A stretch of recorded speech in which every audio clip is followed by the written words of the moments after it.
Bonjour et bienvenue dans Coach-moi si tu peux, le carnet audio ou vidéo. Si vous préférez aussi me voir en plus de m'entendre, c'est sur ma chaîne YouTube.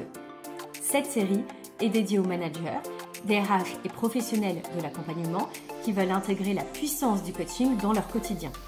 Mais aussi à tous les curieux et passionnés du sujet qui ont envie de découvrir, d'explorer et de se questionner. Je suis Linda Bernard, conceptrice des kits d'auto-coaching Level Up et fondatrice de l'école EcoCoach. Dans chaque épisode, je vous partage ce qui m'anime, des outils concrets, des réflexions inspirantes et des questions puissantes pour vous aider à prendre du recul, vous réaligner ou tout simplement avancer avec plus de clarté.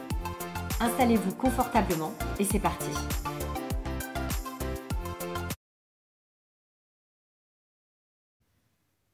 Bonjour et bienvenue dans ce nouvel et 5e épisode de la série Coach-moi si tu peux.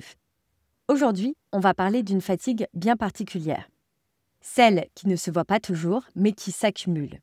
Celle qui s'installe en silence et qu'on justifie par une phrase toute simple, qui est généralement la suivante. Je suis fatiguée, mais je ne peux pas ou je n'ai pas le droit de m'arrêter. Je la croise partout, cette phrase. Chez les dirigeants, chez des managers, chez des professionnels de l'accompagnement et même chez celles et ceux qui aiment profondément leur métier. C'est une fatigue cachée, masquée, normalisée. Et elle est, selon moi, redoutable parce qu'on finit par la confondre avec un mode de fonctionnement normal.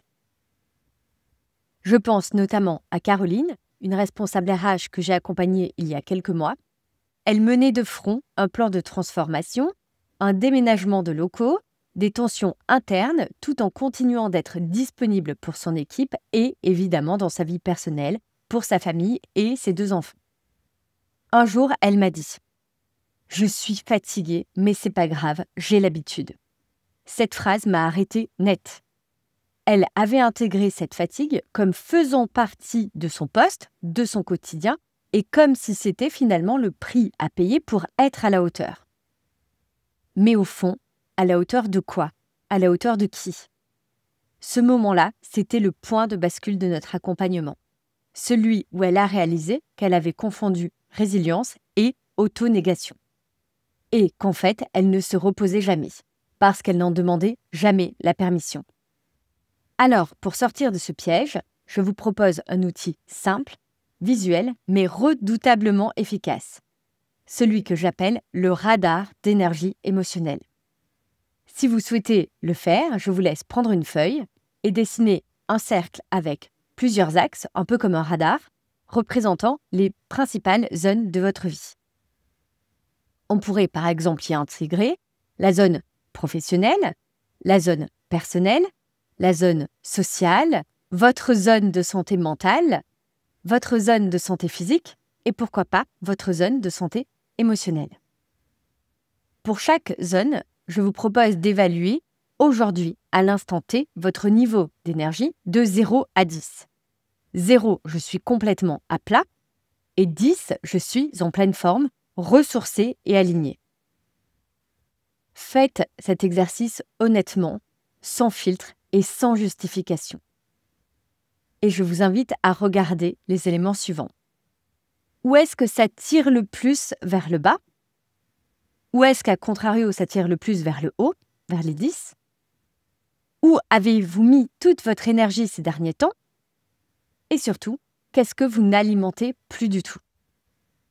Cet outil n'est pas là, évidemment, pour vous faire culpabiliser. Il est là pour mettre en lumière, pour révéler, pour vous redonner la main. Parce que c'est vous qui avez le droit d'agir avant que ça craque. Voici 3 questions puissantes à explorer doucement mais profondément. La première, qu'est-ce que je fais par obligation alors que je n'ai jamais vraiment choisi de le faire? Cette question, elle vous reconnecte à vos automatismes. Elle vous oblige à honorer des attentes ou en tout cas à écouter votre énergie actuelle et réelle. Deuxième question, quelles sont les petites choses qui me nourrissent et que j'ai laissées de côté au fil du temps?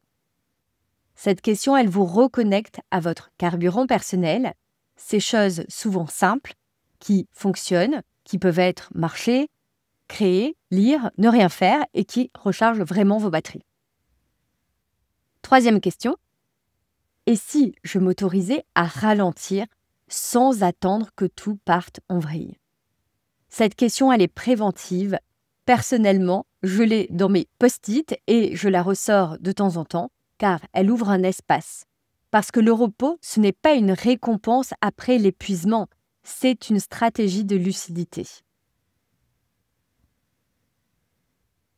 Je vous propose une chose toute simple à tester dès cette semaine. Chaque jour, offrez-vous une pause consciente de 5 minutes. Pas 5 minutes pour scroller sur votre téléphone, pas 5 minutes pour cocher une tâche, juste pour vous, au choix. Vous asseoir, respirer, sentir ce que vous ressentez vraiment et noter sur un carnet une chose que vous avez ressentie pendant cette pause. C'est rien d'extraordinaire, juste vous avec vous. En 7 jours, vous allez voir émerger une cartographie fine de votre état intérieur et parfois, cette lucidité toute simple suffit à faire bouger les lignes. Vous savez, ce qui est fascinant, c'est que bien souvent, notre mental s'entête à dire « je peux encore tenir », « c'est pas si grave, je dois juste m'organiser un peu mieux »,« ça va passer, j'en ai vu d'autres », mais notre corps, lui, il ne ment jamais. Il nous envoie des signaux toujours, constamment. Ça peut être une fatigue persistante, ça peut être des douleurs diffuses, ou encore les fameuses insomnies, une baisse de concentration, et parfois, trop souvent, on attend que notre corps crie vraiment très fort. L'arrêt brutal, le burn-out, l'effondrement, pour commencer à l'écouter. Et cette situation, je l'ai vue bien trop souvent et je n'en peux plus. Alors, je vous propose une question simple. Si votre corps pouvait parler aujourd'hui, que dirait-il? Où que vous soyez, quoi que vous soyez en train de faire, posez-vous cette question. Je la répète, si votre corps pouvait parler aujourd'hui, que dirait-il? Est-ce qu'il vous dirait « j'ai besoin de ralentir » ? Peut-être qu'il vous dirait « je n'en peux plus de courir après les urgences » ? Ou peut-être qu'il vous dirait encore « j'aimerais juste une journée sans pression ».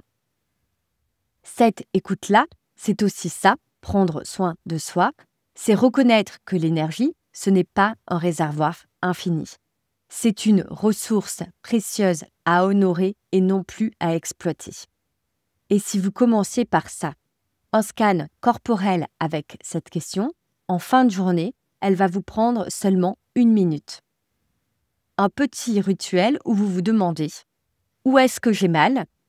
Où est-ce que je me sens tendue ? Et qu'est-ce que ça vient me dire ?» Ce n'est pas de la faiblesse, c'est juste et surtout de la conscience. Et c'est souvent le point de départ de véritables changements profonds. Tenir, en définitive, n'est pas toujours synonyme de force. Parfois, et selon moi, la vraie force, c'est de s'arrêter, de dire « là, ça suffit », de prendre soin de soi avant que ça craque. Et surtout, d'accepter que vous êtes aussi digne d'attention, que vous êtes aussi digne de repos, que vous êtes aussi digne de recevoir du soutien que les autres. Alors, aujourd'hui, je vous invite à faire un geste, maintenant. Reprenez contact avec votre énergie, refaites le radar et osez une pause, une vraie. Si cet épisode vous a parlé, partagez-le à quelqu'un que vous sentez en mode sur-résilience. Ça peut certainement faire toute la différence.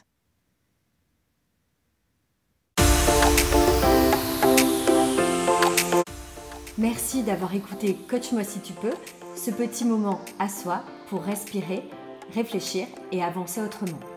Si cet épisode vous a parlé, alors surtout, faites-le voyager. Partagez-le à un ou une collègue, un ou une amie et surtout, laissez un avis. Ça fait vraiment la différence et ça m'aide à continuer à vous proposer ces beaux carnets. Pour prolonger l'expérience, vous pouvez découvrir les kits d'auto-coaching sur Level Up ou explorer l'école EcoCoach si vous êtes dans l'accompagnement. Prenez soin de vous et on se retrouve très vite pour un prochain épisode.